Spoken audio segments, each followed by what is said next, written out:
C'est un appareil qui est unique sur Terre. On le surnomme la plus grosse machine au monde. Il se trouve en partie en Suisse et en partie en France. Ça mesure environ 15 mètres de haut, 21 mètres de long et pèse 12 500 tonnes. Un projet digne de Star Trek. C'est comme amarrer un engin spatial. C'est la plus importante expérience de physique jamais menée. Nous tentons de recréer l'univers tel qu'il était juste après le Big Bang. Et cela prendra toute une expertise en ingénierie.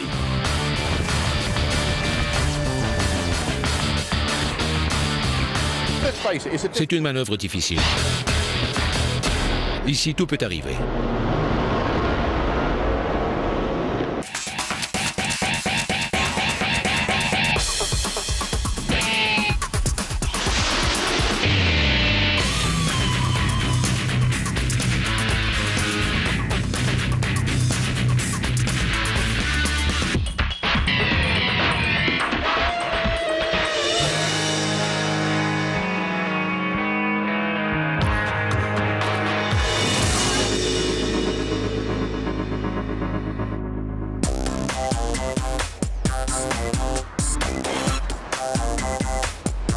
La Suisse est célèbre pour ses banques, ses montres, son fromage, son chocolat, et désormais elle sera reconnue pour abriter la plus grosse machine au monde. Elle est ici, un peu à l'ouest de Genève. Mais vous ne la verrez jamais. Elle n'est pas dans les villages. Elle est sous vos pieds. La plus grosse machine au monde se trouve à 100 mètres sous terre. De nombreux physiciens en rêvent. C'est un accélérateur de particules. Il occupe ce tunnel de 27 km. Lorsque sa construction sera terminée, des aimants superconducteurs feront circuler des particules d'atomes à l'intérieur de cet anneau pour les faire entrer en collision à une vitesse proche de celle de la lumière. Les scientifiques espèrent ainsi pouvoir répondre à la plus importante de toutes les questions. Comment l'univers a-t-il été créé? Toutefois, avant que quiconque reçoive un prix Nobel, les ingénieurs et les scientifiques de 34 pays, dont le Canada, doivent finir de construire l'appareil. C'est le CERN, l'Organisation européenne pour la recherche nucléaire, qui le construit. Ce projet de 4 milliards de dollars a une échéance serrée, juin 2007. L'échéancier est très serré. Toutes les étapes sont cruciales, du début à la fin. Au printemps 2005, la pression sur les épaules de Jeff Tapern, un ingénieur en mécanique du Royaume-Uni, est énorme. Mais il a l'habitude des calendriers exigeants. Si on prend un jour à la fois, c'est parfois désastreux. En regardant l'ensemble de la semaine, c'est moins pire. Alors on y va au mois. Avec ses 37 années d'expérience, Jeff est l'ingénieur responsable d'une composante géante à l'intérieur du tunnel, un détecteur de particules nommé Atlas. Atlas est le plus gros jeu de construction au monde. Il est assemblé une énorme pièce à la fois. Chacune d'elles vaut des millions de dollars et est installée dans une galerie d'une hauteur de 10 étages. Voici de quoi aura l'air Atlas une fois complété. Ce géant d'acier inoxydable et d'aluminium pèsera 8000 tonnes, soit autant que 40 locomotives diesel.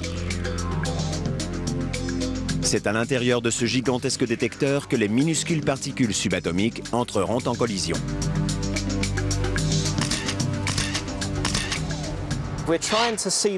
Nous tentons d'observer les plus petits éléments de la création, les particules subatomiques, à l'aide d'un des plus gros appareils scientifiques jamais conçus.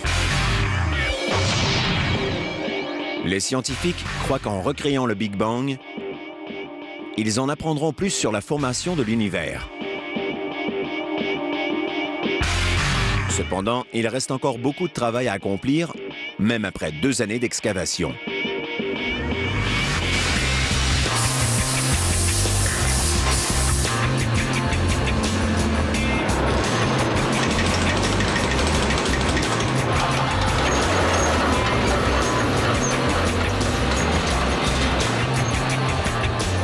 Une fois le trou creusé, ils ont pu commencer à assembler la plus grosse machine au monde.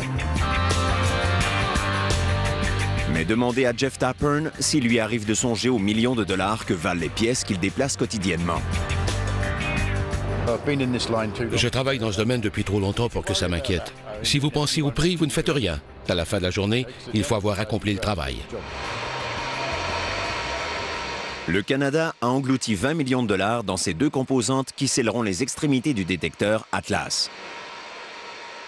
Elles participeront à l'observation de la pluie de particules subatomiques. Roy Langstaff, physicien de l'Université de Victoria, ainsi que d'autres scientifiques canadiens, ont travaillé pendant 11 ans sur ces bouchons hadroniques. Le Canada a beaucoup contribué. Les plaques de cuivre ont été usinées à l'Université de l'Alberta et l'essentiel de l'assemblage s'est déroulé chez Triumph, à Vancouver.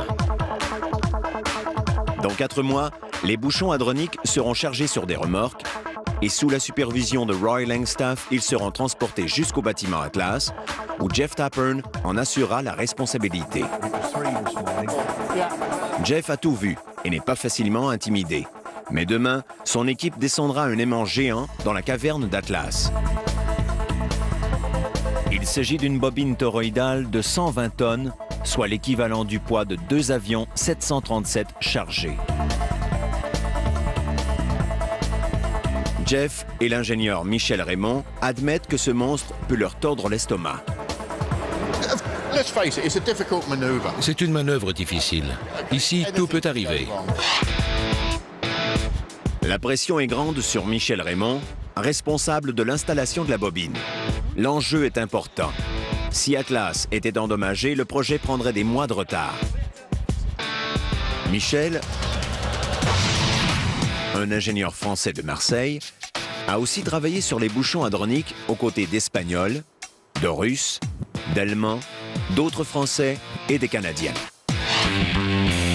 Aujourd'hui, Michel s'inquiète du méga-levage de demain. Il espère que rien ne se détachera de la bobine pour tomber sur Atlas, le détecteur géant et coûteux. Et Jeff partage ses inquiétudes. En cas d'erreur, et ce risque existe, nous aurons de gros ennuis. Car nous aurons endommagé un appareil de quelques centaines de millions de francs suisses. Mais Jeff prévoit un levage sans incident. En théorie, et avec un peu de chance, demain après-midi, nous ouvrirons une autre bouteille de champagne. 6h30, le lendemain matin. On inspecte l'aimant pour détecter des débris dangereux. Un marteau, un tournevis, une baguette de soudure, tout objet qui pourrait se détacher de la bobine et tomber dans le puits. Nous vérifions donc 2 fois, 3 fois, afin de réduire le risque qu'un incident survienne. Marzio Nessi est le grand responsable. Il est le coordonnateur technique, le directeur de la construction d'Atlas. Il était sur place quand des débris se sont détachés de la première bobine que l'équipe a descendue. Nous étions certains d'avoir tout vérifié, mais nous avions tout de même oublié un petit bout de bois. Nous ne pouvons plus nous permettre ce genre d'erreur. Aujourd'hui, quelqu'un a trouvé un boulon de 8 cm. Quel dommage un tel petit objet peut-il causer? Il fait une chute de 100 mètres. Et comme une balle tirée avec une arme à feu, il pourrait percer un trou dans une pièce